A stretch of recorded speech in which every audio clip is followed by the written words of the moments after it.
vocês já aprenderam o esquema de fluxo normal e float. Agora vamos para o esquema de fluxo absoluto, o esquema de posicionamento absoluto. Tá? Esse esquema de posicionamento absoluto, ele é regido pelas propriedades position com os valores absolute e fixo, ou fixed. Né? E para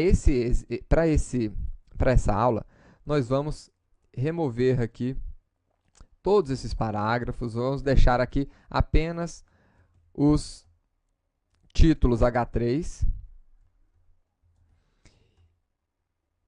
Vamos colocar aqui o ID nesses elementos também. ID 1, 2 e 3. E eu vou envolver esses elementos com uma div. Está aqui.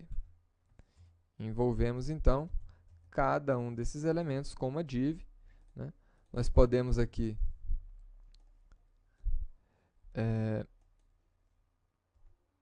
limpar esse CSS para essa aula e vamos deixar aqui apenas os elementos H3. Então, está aí. Vamos atualizar, temos os 3 elementos H3, né? E o que acontece quando nós colocamos um desses elementos com o esquema de posicionamento absoluto? Vamos ver? Eu vou colocar apenas o elemento 2 no esquema absoluto. Então, ID 2, position, absolute. Então, tá aí.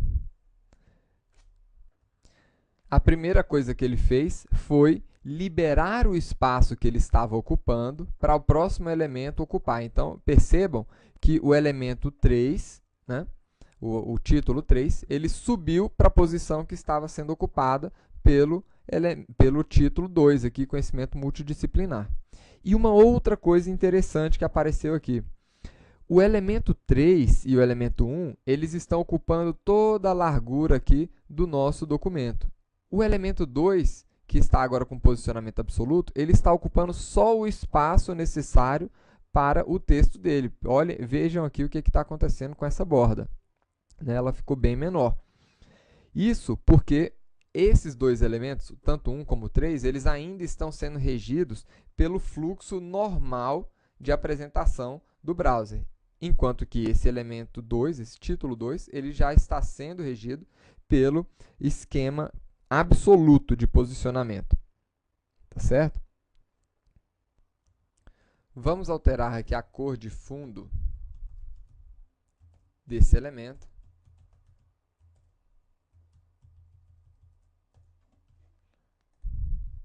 Então, percebam que ele está aqui acima desses outros elementos, esse elemento número 3. Né?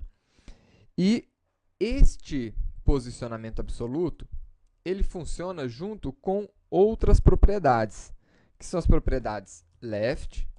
Né? Nós podemos definir aqui que ele vai ficar 50 pixels à esquerda. Então, está aí, 50 pixels à esquerda. Né? E 50 pixels acima. Então, tá aí, 50 pixels acima. Aí, percebam o seguinte, parece que a distância aqui de cima para baixo, né, está maior do que essa distância aqui para o lado. O que está acontecendo aqui, pessoal? Esses elementos com posicionamento absoluto, eles são absolutos em relação a um outro elemento. E qual elemento é esse? Né? Eles são absolutos em relação ao próximo elemento, né, que também tenha um posicionamento que permita receber esses atributos left e top. Então, por exemplo, o posicionamento estático, que é o do fluxo normal, ele não recebe essas propriedades left e top. Né? Mas, por exemplo, um outro posicionamento, tipo relativo, ele já permite esse tipo de propriedade. Então, o que acontece? Nós temos aqui uma div, né?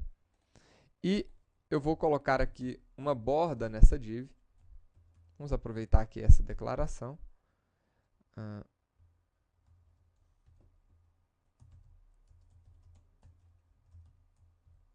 E eu vou colocar aqui uma borda vermelha na div onde eles estão. Então, percebam o seguinte, por algum motivo, ele não está posicionando, né? Eu não sei qual é a referência que ele está utilizando para posicionamento, porque aqui está maior, aqui está menor. Então, o que nós podemos fazer? O elemento que está envolvendo esse título 2 é exatamente o elemento div. Olhem aqui. Né? Então, o que acontece com relação ao contexto de posicionamento aqui? Né? Só explicar rapidinho. Ele estabelece a origem do sistema de coordenadas para posicionamento absoluto. Tá? É isso que define o contexto de posicionamento. E a regra que rege o posicionamento desse elemento aqui estabelece que os elementos posicionados com essa declaração absoluta, eles serão deslocados, tomando como base para uma determinação de coordenadas o ancestral mais próximo posicionado. Ou seja, ele vai precisar saber, ele vai se posicionar em relação ao ancestral dele, ao pai dele, que permitir esse tipo de posicionamento. Então, vamos colocar isso aqui. Position. Não vou colocar nem left nem top, só vou colocar o posicionamento relativo. E agora percebam que ele já mudou a disposição aqui. Né? Se eu colocar, por exemplo, aqui 0 pixels, ele posicionou aqui em relação ao elemento div, né? Logo no início dele. Agora, se nós tirarmos aqui esse elemento 2 aqui de dentro, tirar de dentro do elemento div, estou colocando ali abaixo agora, de todos os elementos, né? Ele passa a posicionar o elemento em relação aqui à janela do browser, em relação ao body. Então, perceba que agora ele ficou posicionado bem aqui, né, rente à esquerda aqui dessa janela. Né? Vamos voltar aqui o elemento de volta.